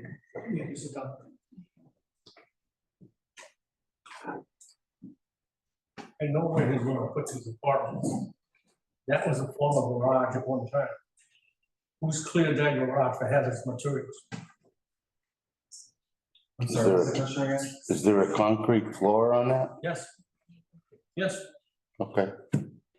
There's, your garage where you wanna build, it, or was a garage, have you cleared it for hazardous materials? That's what we're doing now, but we're still working on that site plan until we get into inside Okay. to And have. the other thing is, when you have a pizza place, has a stove, a hot oven, who's gonna put the firewall behind it? Us, we're gonna build everything. Well, is it written down, you're gonna do it? Or is that in the contract? That's the building commissioner, when he says something, we're gonna do it certainly to be efficient. I don't think that has anything to do with us. I don't know, this is. That's all that has to do Fire with, department's gonna get involved in this one because. I'm architectural designer, and Yeah, okay. when we do the floor plan, we always go back and forth with the town to decide to be fire rated, sound insulation, separate everything. Mr. Ellie, nothing against what you're saying, that, we welcome that all the time, but this has to do with the building department and the Board of Health. Well, that's true, but a lot of times these so-called law transfer to those departments, you know what I mean? It goes different ways. That's what, at least you know about the problem, Thank you. so then you can be aware of it. Thank you, thank you. Like to speak? Go ahead, sir.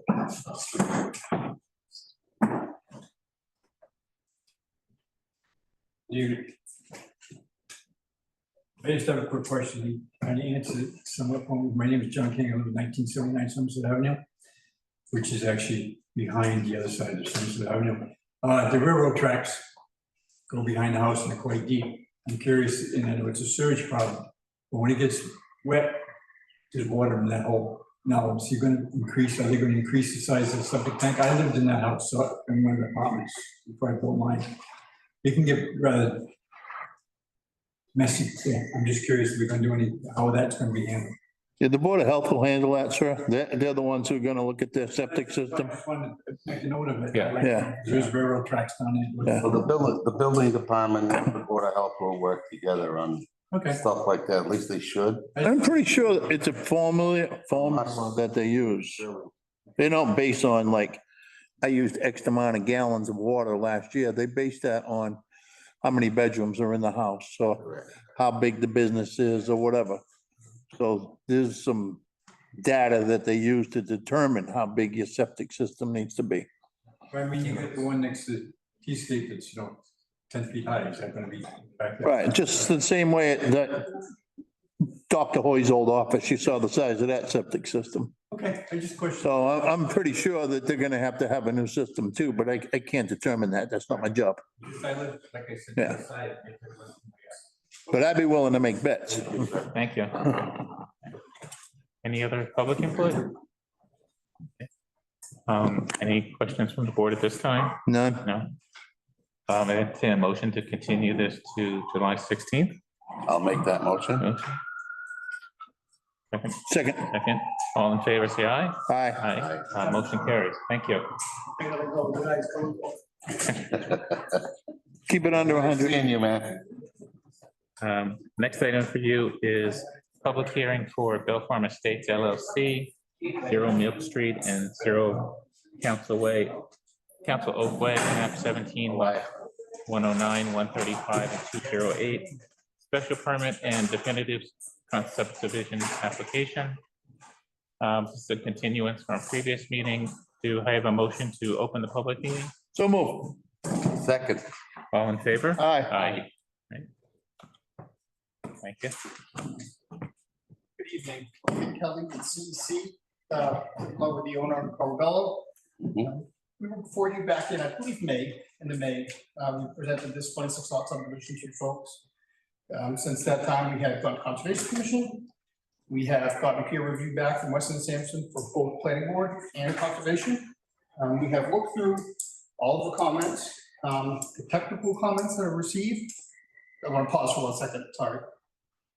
Since we do need a special permit, and there is a board member missing, does that play into anything for potential voting down the road? Is the missing board member going to watch today's minute? Yes. Meeting and be up to date? There's a Mullins rule that we use, and they can be able to view the meeting, read the minutes, look at any of the documents that were submitted, and they sign an affidavit saying, yes, we've missed one meeting, but I'm up to date, so they can still vote. Perfect. I just wanted to confirm that prior to proceeding in case there's any other. Thank you. So as I said, we have reviewed all the technical comments and they're all very easily addressable on our end. The biggest item was the development impact statement. A handful of the comments from Weston and Sampson refer to, hey, if we had a development impact statement, this would be resolved. So we're working as we speak to make all these revisions and address all these comments, both for planning and conservation. I wanted to meet with you tonight to kind of walk through some of the waivers, as well as walk through some of the comments where Weston and Sampson deferred to the opinion of the board, because we wanted to make sure we're all on the same page before we go into the investment of making changes to the plans based on these comments, right? If we made these changes and made assumptions on some of the comments Weston Sampson, or made assumptions on your view of some of these waivers, we could end up duplicating work, right? So we just wanted to kind of walk through some of those at a high level, kind of get like a, like a hand raise type of thing if possible. I know that Weston Sampson, when it came to the waivers, in their report, they basically said they did not have any objections to any of them. There are a couple that got some feedback from on the town, from the tree warden specifically, and we just kind of want to spend a couple minutes, run through those, get thumbs up, thumbs down, initial thoughts on those waivers, and then maybe hear from Weston Sampson as well, where they can present their findings. I don't know if he wants to do that first, and we can go through some of those waivers, or if there were certain waivers that I know that are critical for our design that we should just touch base on real quick, and that would be suffice prior to us receiving plans and calculations, reports, et cetera. Yeah, if you want to just talk through the ones that you think have the biggest impact to your design plans so that you can prepare yourself. Doesn't mean that we do have two or one missing member up here, 4 of us here. Doesn't mean that it guarantees any particular vote in the future by the board on that topic, but we'd be glad to give you any feedback we have, certainly. Sure, understandable, thank you. The biggest waivers that we saw off the top were the more than 5 feet of fill above existing grade. And we talked to Weston Sampson in their report, they state that because of the terrain up there, in order to get the road and stormwater management system designed in accordance with state local regulations, fill to that level seems necessary, and they didn't have any questions or qualms with it. So I just wanted to kind of get a straw vote from you folks as to if you thought that was okay, or what your initial gut reaction was on that. So this is more stormwater, correct? So I will say, as we mentioned before, we do have a stormwater committee in town, which is an advisor to this. We do defer to them in many respects. They get the same Weston and Sampson report we do, but they're more knowledgeable about it, so we give them an opportunity to review.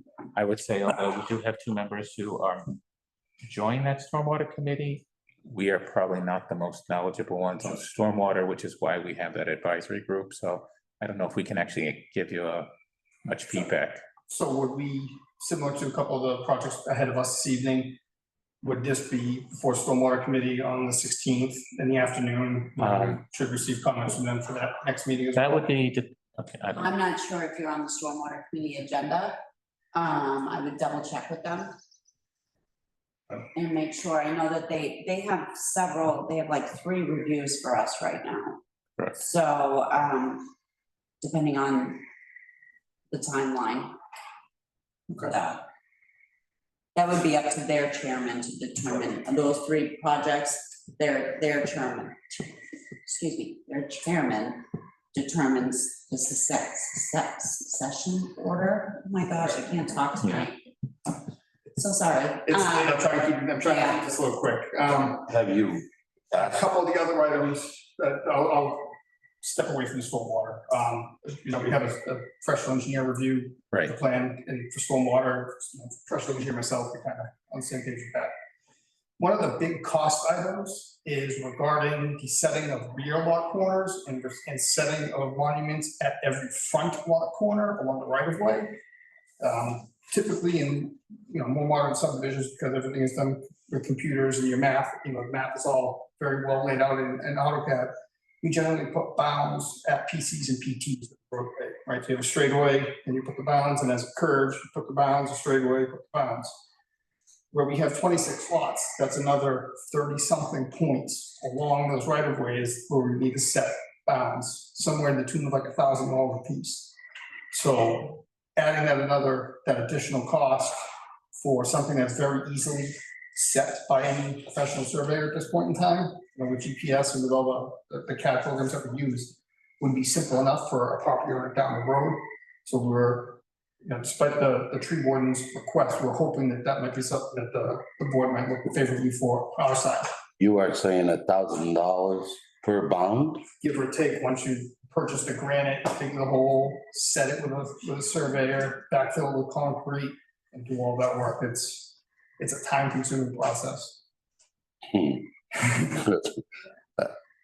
I've been a builder for 40 years and I've set a lot of those bounds, and I'll tell you, it never cost me anywhere near that. But, you know, again, that's costs are costs. And I don't know what to say about that. That seems to be a little bit over the thing there, so. Particularly when it comes to right-of-ways and marking them, as it came up in an earlier agenda item tonight with another project, we would probably ask the highway department what they want to do and take their recommendation, you know. That was what we had received in the packet. Yeah, okay, So we just want to get your feedback. So if you're going to lean towards their recommendation, then Yeah.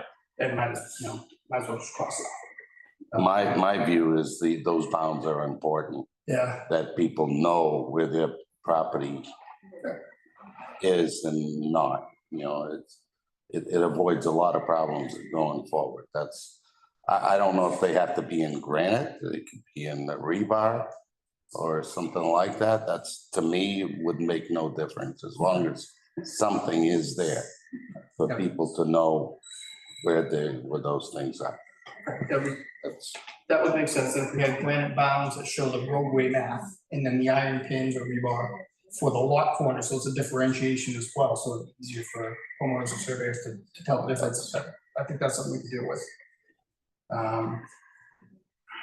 Thank you very much. Obviously that.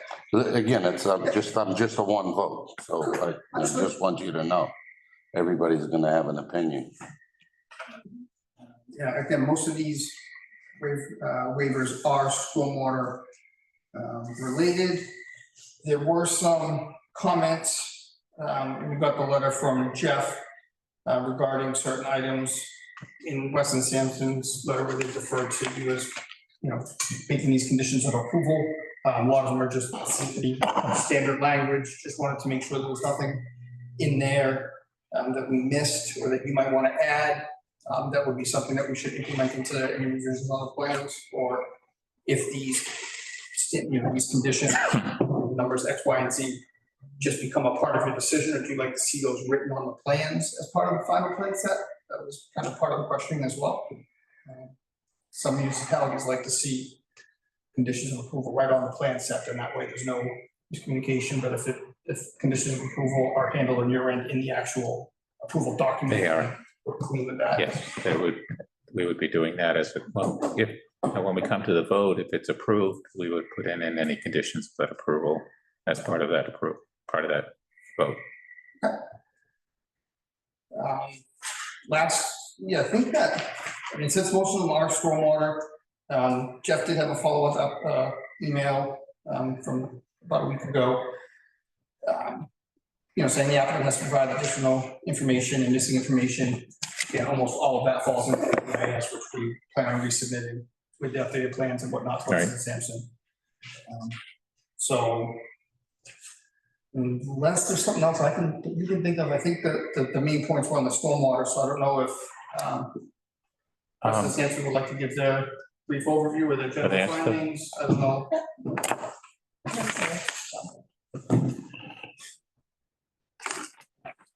Let's speak with Dr. Green. Revised plans.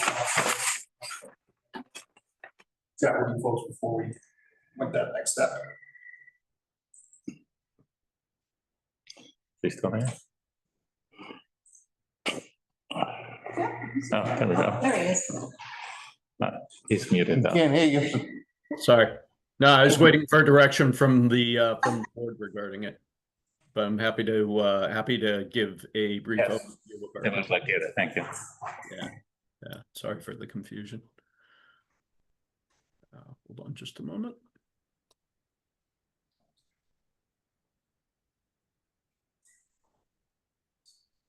So just in the interest of time, not going through the full presentation, but just focusing on the findings.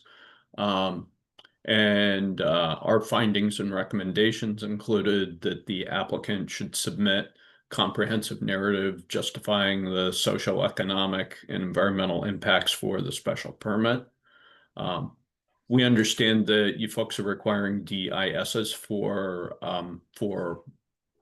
whenever they are indicated in your rules and regulations. And so our understanding would be a DIS would be necessary here as well. Easements for intermittent streams, so those should be better defined. The monuments at the front lot corners, I know that was just discussed a moment ago. Handicap ramps were missing at Road C and Council Oak Way intersection. Hydrant spacing is greater than 500 feet. My understanding is, or our understanding is, the rule is 500 feet or less. Catch basin inlet calculations, so we need to see those for stormwater, and then additional test pits at the infiltration trench would be needed. And that's it. Thank you.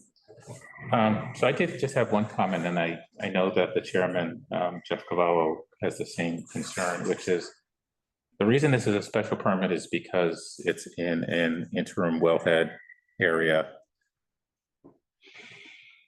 It is interim because at the time it was done, they just drew what they considered a reasonable boundary around the wellhead, but no, they never finalized that map. I would actually find it hard to approve this application without some written correspondence from the wellhead owner, meaning the town of Somerset, saying that they have no concerns. I realize that's difficult because that's not something you can do. It's not something the town of Dayton can do. It's on the town of Somerset. We did reach out to them a couple times, Carrie did. We got one reply from the town planner saying, I'm not the person to decide, but I don't have any problem with it, but I'll refer it to the person who decides. And we got no further communication from them. So I would just recommend that you reach out to the town of Somerset and say, this is your project, it's on your property, or it's going to potentially has, capacity to affect a very valuable asset of yours, which is that wellhead. And the town is looking for something from you stating that you do or do not have concerns about this. So I would just strongly recommend that you reach out to the wellhead owner and start that conversation with them.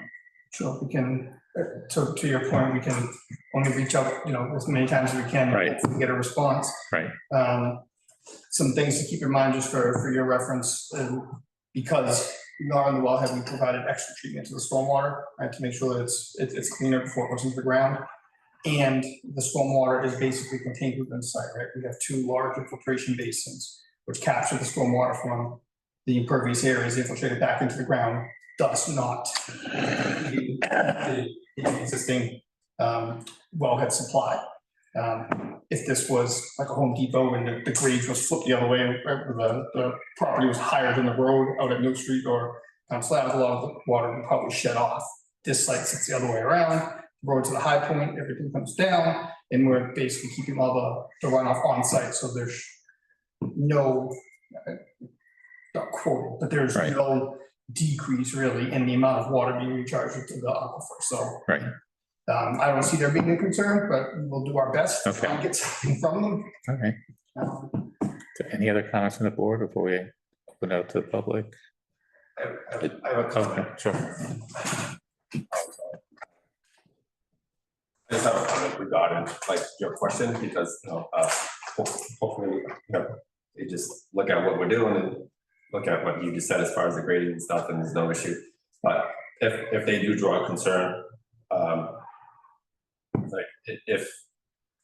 if they do draw a concern, and I have to give you probably factual evidence and material, whatever, but if the well isn't 100% a good well, I do know a little bit about it. If there's any type of it's not being used because there's contaminants in it or something, would that affect their ability to try to create a gray area for us in the sense? It is a well, but if it's not an operating well,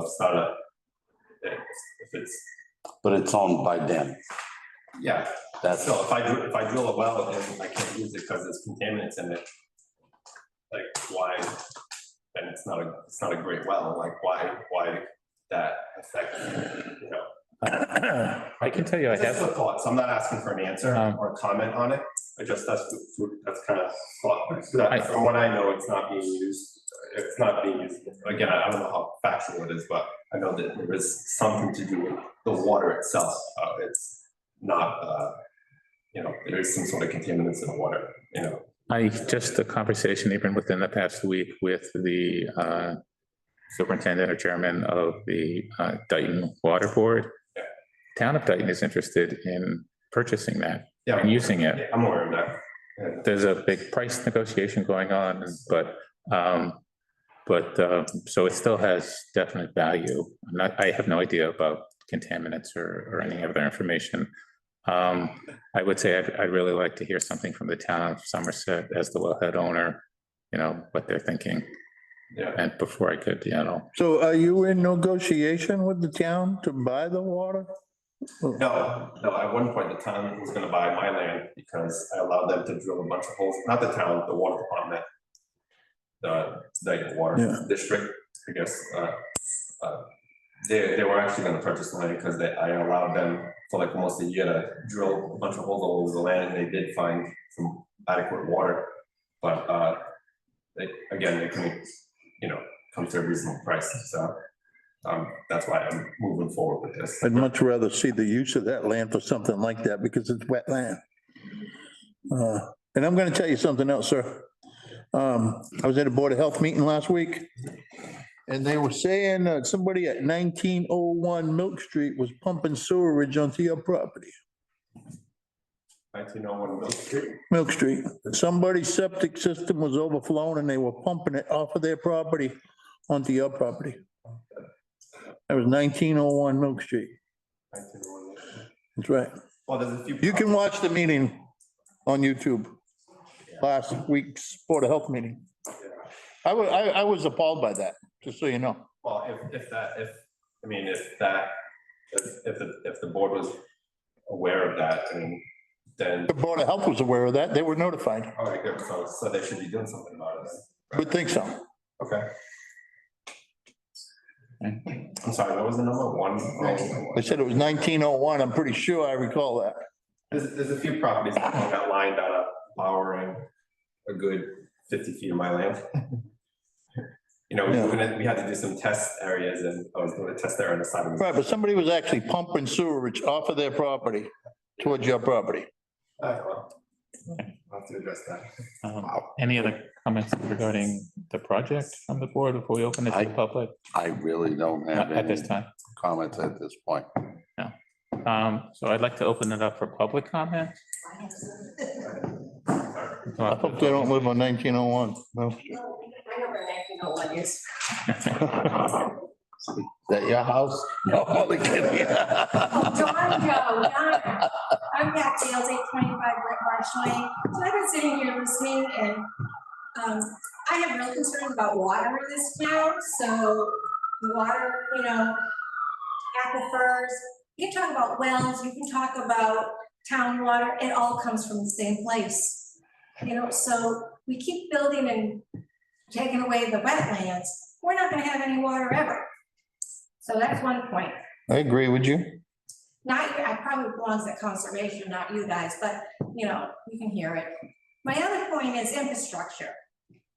This town already has schools that are full. The elementary school is full, the middle school, the high school not so much, but we have a lot of kids in the schools.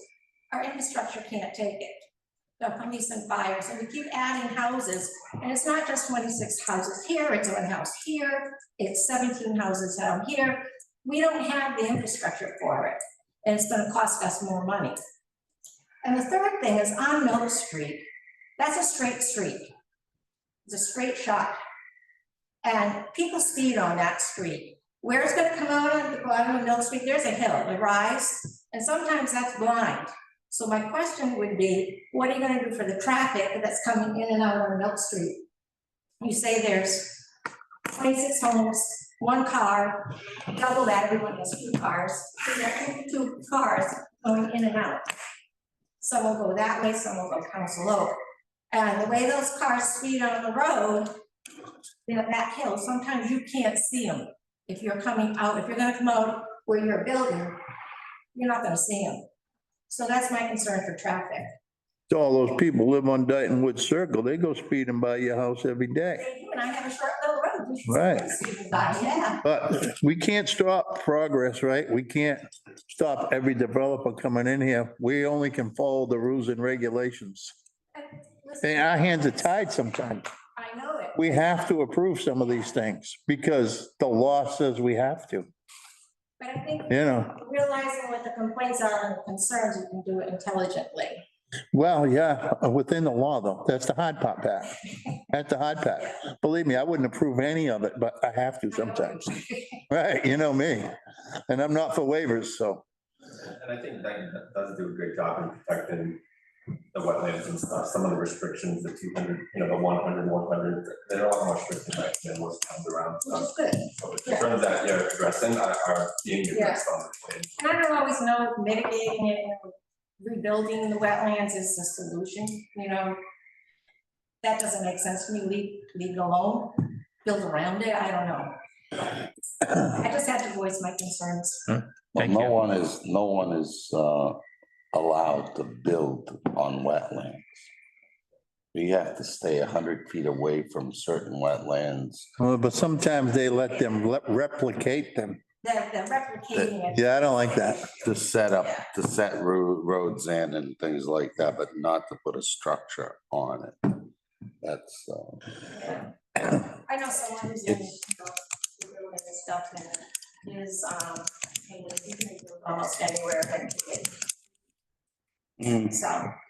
I wouldn't want to put a house on wetlands. I'm surprised though in this town where some people have put houses. Surprised they haven't sunk. It's not gonna get any better. No. Thank you for listening. Hey, thanks for coming. Any other public, I miss it. How about your friend over here? public input? She said enough for you, huh? There you go. All right, let's wrap it up. Final statement, so as a point to her comments, the DIS that is being prepared, that will be submitted, addresses all the socio-economical situations, the infrastructure. And so yeah, so with that, I think we just want to continue to July 16th meeting. Our intent in the interim, so just plan the steps out with you is to finalize the plans, get it back before Weston and Sampson. Hopefully Bill of Health for that next meeting. Fingers crossed, stormwater committee will be able to look at this on the 16th. Well, the only thing is you're gonna need to is to attend the meeting for the stormwater, or at least stormwater, talk about it.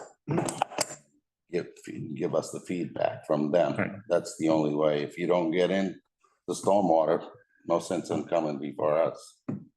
16th at 1 o'clock, Stormwater will be meeting.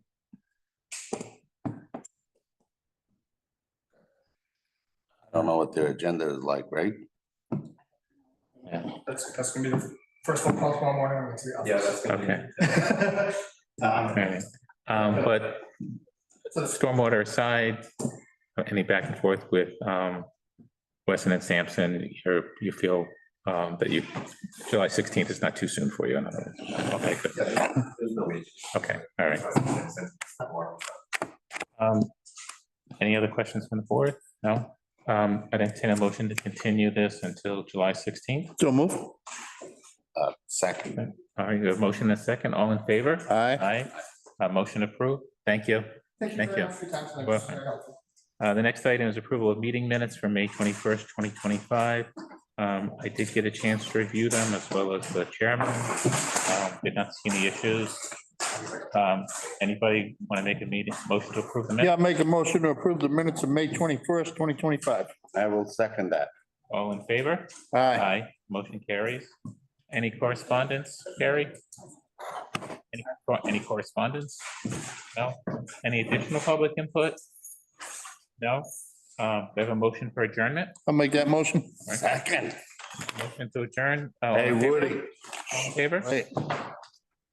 You're not gonna say aye? Aye. Aye. Thank you. Good night, Meeting Cable. adjourned. Thank you, Jim. Thank you, Jimmy. Thank you. Have a great evening. You too. Hey, Woody, Uh, I just. Wait, Joe. Cable's